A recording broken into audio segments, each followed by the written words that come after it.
Today's video will compare and contrast a model view controller with separation of concerns. Hello, I'm James Helfrich. Not only is a model view controller, otherwise known as MVC, the most commonly recognized design pattern, but is also perhaps the most commonly misunderstood. This video will compare and contrast the MVC with the broader category of design patterns called separation of concerns. You see, when the Gang of Four invented the MVC about 25 years ago, they had a very specific implementation in mind. Now, this implementation is not the most common variant of the separation of concerns. However, other people call their variations the MVC. Let's talk about the differences. Separation of concerns is the process of dividing the three responsibilities of a class: to store data, perform business logic, and implement public interfaces into separate classes for the purpose of making the design more cohesive, less redundant, and more adaptable.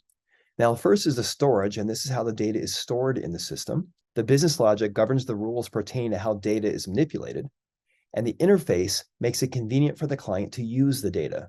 Now, there's lots of different ways we can integrate the different concerns. One of them is called the linear composition, where the interface has an instance of the business logic, which has an instance of the storage. Linear aggregation, where the interface has a reference to the business logic, which then has a reference onto the storage. Circular, where the interface sends data to business logic, which sends data to storage, which then sends data to the interface. Ad hoc, where basically everyone communicates with everyone directly. And then finally, there's a model view controller.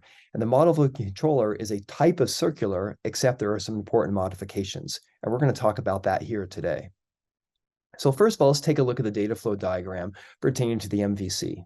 Now we have the interface, otherwise known as the view in the MVC. And then we have the business logic, otherwise known as the controller. And then we have the storage, which is the model. Now, the interface is going to send input to the business logic, and the business logic notifies that displays need to be updated. And the business logic sends updates to the storage. And the storage then notifies the interface that information has been updated. And this is done through the observer design pattern. And the interface, of course, can request data from the storage model also through the observer design pattern. All this together is called the MVC. And the client interacts through the MVC solely through the interface. Now let's take a look at the same thing again, this time through the perspective of a class diagram. So we're going to have the interface, we're going to have the business logic, and we're going to have the storage classes. Now, the interface is going to have an instance of the business logic. So if the interface needs to send data to the business logic, it can, and there's going to be exactly one of those. And the business logic is going to have many possible interfaces.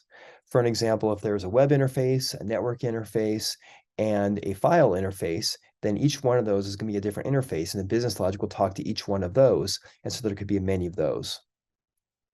Now, the business logic is going to send information to storage. So it's going to have an instance of storage, and there's going to be exactly one of those. Now, what happens when storage wants to send information to the interface because something has changed? And this is where the observer design pattern comes into play. So the storage will have a collection of interfaces, and each one will be notified through the observer design pattern. Of course, there's a lot more to the MVC, and you can learn about that in the MVC section of the Separation of Concerns chapter of the Software Design textbook.